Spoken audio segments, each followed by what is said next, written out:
नमस्कार, मैं हूं आपके साथ मोनिका गुप्ता और आप देख रहे हैं दिल्ली स्पेशल। इस बुलेटिन में आपको दिखाएंगे दिल्ली की तमाम अहम और बड़ी खबरें।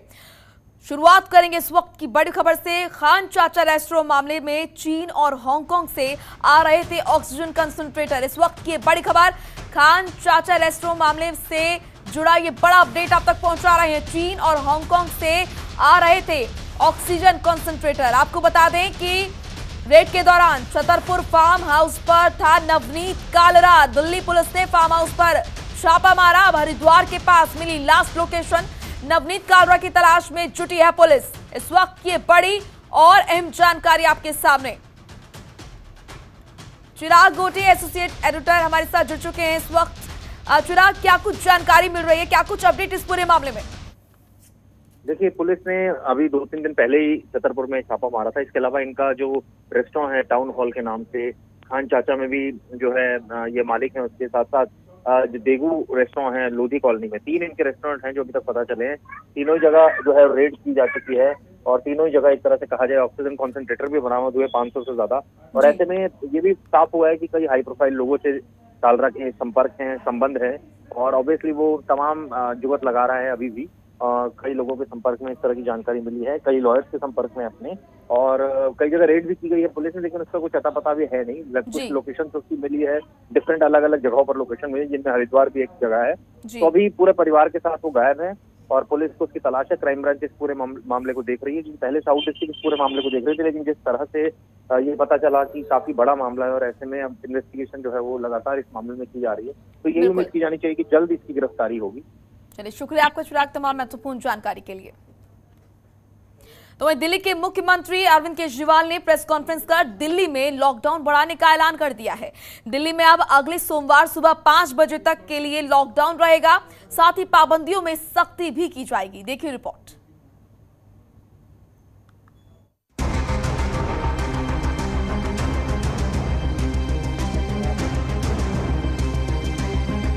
केजरीवाल सरकार ने फिर बढ़ाया लॉकडाउन।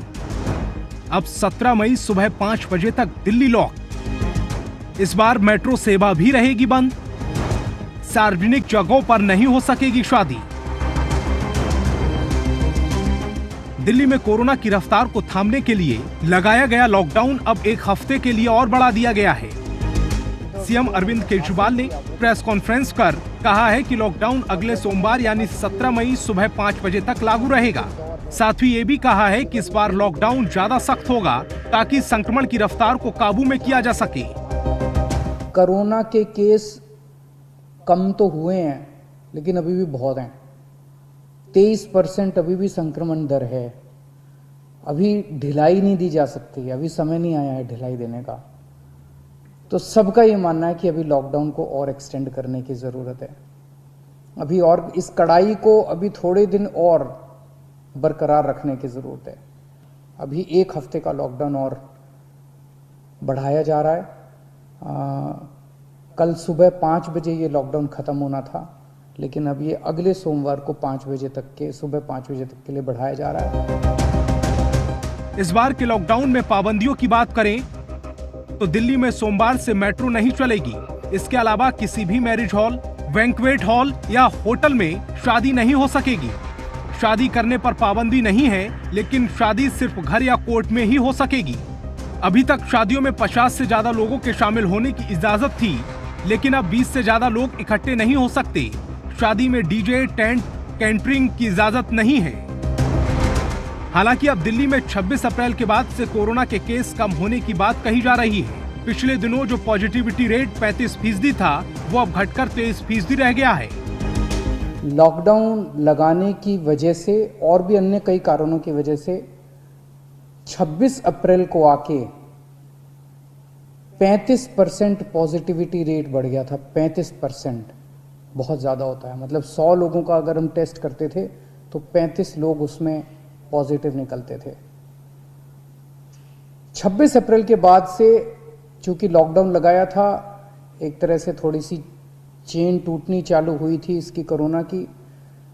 26 अप्रैल के बाद से धीरे धीरे केसेस कम होने चालू हुए और अब पिछले 1-2 दिन के अंदर 23%, 35% से 23% पॉजिटिविटी रेशियो आ गया है। वहीं सीएम केजरीवाल ने वैक्सीनेशन के बारे में बात करते हुए बताया कि टीकाकरण बहुत तेजी से किया जा रहा है। साथ ही वैक्सीनेशन के काम में केजरीवाल ने केंद्र से सहयोग की मांग की है। पिछले कुछ दिनों से वैक्सीन को भी बड़ी तेजी के साथ वैक्सीनेशन का कार्यक्रम शुरू किया गया है। आप में से जितने लोगों ने वैक्सीन लगवाया उन्होंने देखा होगा कि दिल्ली सरकार ने जो स्कूलों में इंतजाम किए हैं वो कितने शानदार इंतजाम किए हैं। सब लोग इसकी तारीफ कर रहे हैं, सब लोगों को अच्छा लग रहा है। हमारे युवा बढ़ चढ़ के वैक्सीन लगवा रहे हैं। यहाँ तक कि दिल्ली के आसपास के इलाकों से भी लोग दिल्ली में आके वैक्सीन लगवा रहे हैं। वैक्सीन के स्टॉक की कमी है, इसमें हमने केंद्र सरकार से सहयोग मांगा है। मुझे पूरी उम्मीद है जैसे केंद्र सरकार अन्य बातों पे भी सहयोग करती रही है, इसमें भी हमारा पूरा सहयोग करेगी। दिल्ली में भले ही कोरोना केस कम होने की बात कही जा रही है, लेकिन इसके पीछे की एक वजह ये भी मानी जा रही है कि दिल्ली में टेस्ट कम हो रहे हैं। ऐसे में फिर से लॉकडाउन बढ़ा दिया गया है, लेकिन देखना होगा कि लोग कितना पालन करते हैं। जनतंत्र टीवी के लिए जुबैर खान की रिपोर्ट। कोरोना से पूरे देश में हाहाकार मचा है। दिल्ली में भी रोज लोग मर रहे हैं, जिसको लेकर दिल्ली के डिप्टी सीएम मनीष सिसोदिया केंद्र सरकार पर कई इल्जाम लगाते हुए नजर आए। साथ ही वैक्सीन को लेकर भी उन्होंने हमला बोला। क्या कुछ कहा उन्होंने, दिखाते हैं आपको।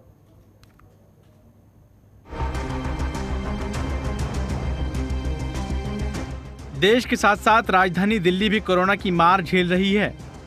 ऐसे में कोरोना से बचने के लिए वैक्सीन एकमात्र इलाज माना जा रहा है, लेकिन वो भी लोगों को नहीं मिल रही है। ऐसे में दिल्ली के डिप्टी सीएम मनीष सिसोदिया ने प्रेस कॉन्फ्रेंस करके केंद्र सरकार पर हमला बोला है और कहा है कि जब देश की जनता अपनों को खो रही थी, तब देश में बनी वैक्सीन को विदेशों में भेजा जा रहा था। पिछले 1.25 साल से कोरोना चल रहा है। बीच में जब हमारे देश के वैज्ञानिकों ने, दुनिया भर के वैज्ञानिकों ने वैक्सीन बनाई, हमारे देश के लोग भी लगे और हमारे देश के वैज्ञानिकों ने देश में ही 2 वैक्सीन तैयार की। ये हमारे लिए बहुत बड़ी उपलब्धि थी और ये बड़ी राहत की खबर थी। लेकिन अपने देश की बनी हुई 2 वैक्सीन होने के बावजूद हम इस वेव में अपने लोगों को नहीं बचा पा रहे। तो इसका एक बहुत बड़ा फैक्ट आज इंडियन एक्सप्रेस की एक रिपोर्ट में सामने आया है। मीडिया रिपोर्ट्स, इंडियन एक्सप्रेस की वो रिपोर्ट कहती है कि जिस समय पूरे देश में लोग बीमार हो रहे थे, हॉस्पिटल्स के लिए जूझ रहे थे, मर रहे थे, शायद ही देश का कोई घर ऐसा बचा होगा जहां खुद अपने घर में या उनके आसपास के घर में कोई व्यक्ति बीमार ना पड़ा हो, बेड ना ढूंढ रहा हो, या हॉस्पिटल में ना तड़प रहा हो, या मर ना गया हो। ऐसे में जब ये स्थिति थी तो हमारे देश की केंद्र सरकार देश में बनी हुई वैक्सीन्स को विदेश में भेजने में लगी थी। लेकिन सिसोदिया यहीं नहीं रुके। उन्होंने एक आंकड़ा भी दिया और बताया कि पिछले 3 महीने में 93 देशों को केंद्र ने 6.5 करोड़ वैक्सीन एक्सपोर्ट की है। मार्च से लेके, जब से कोरोना की दूसरी वेव पूरे देश में आई है, मार्च से लेके और अब तक पूरे देश में, हमारे देश में 1 लाख मृत्यु हो चुकी है। 1 लाख लोग कोरोना का शिकार हो चुके हैं और हम 6.5 करोड़ अपने देश की बनाई हुई वैक्सीन, जो इन लोगों को लग सकती थी, इनमें से कई लोगों की जान बच सकती थी, हम इस वैक्सीन को विदेशों में भेज रहे हैं। 93 देशों को हम एक्सपोर्ट कर रहे हैं। किस लिए? सिर्फ इसलिए कि केंद्र सरकार की इमेज बन सके, इसलिए कि दुनिया में ये नाम हो सके कि भारत में इस समय एक ऐसी सेंट्रल गवर्नमेंट बैठी है जो विदेशों को वैक्सीन दिए जा रही है। 2 देश आपकी तारीफ करेंगे, उनकी तारीफ सुनने के लिए अपने लोगों को मरने की कीमत पर विदेश के 4 देशों की तारीफ सुनना केंद्र सरकार के लिए बहुत बड़ा जघन्य अपराध है, मैं मानता हूं। सिसोदिया ने केंद्र पर इमेज चमकाने का आरोप लगाते हुए सवाल भी किए हैं और कहा है कि अंतर्राष्ट्रीय सहयोग के नाम पर देश ने अपनी वैक्सीन को दूसरे देशों को क्यों भेजा? क्या हमारे युवाओं की जान की कोई कीमत नहीं है? जिस समय हमारे देश के लोगों को वैक्सीन की जरूरत थी, हमारे सारे राज्य वैक्सीन मांग रहे थे और हम कह रहे थे अभी केवल 60 साल से ऊपर के लोगों को वैक्सीन लगाई जाएगी। उस समय हम 6.5 करोड़ वैक्सीन विदेशों को दे रहे थे, सिर्फ इमेज मैनेजमेंट के लिए।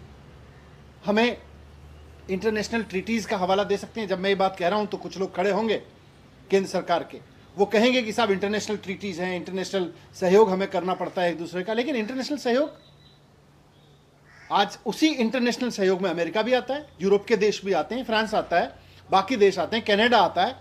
आप बताइए किस देश ने अपने लोगों की वैक्सीन काट कर विदेशों को दी।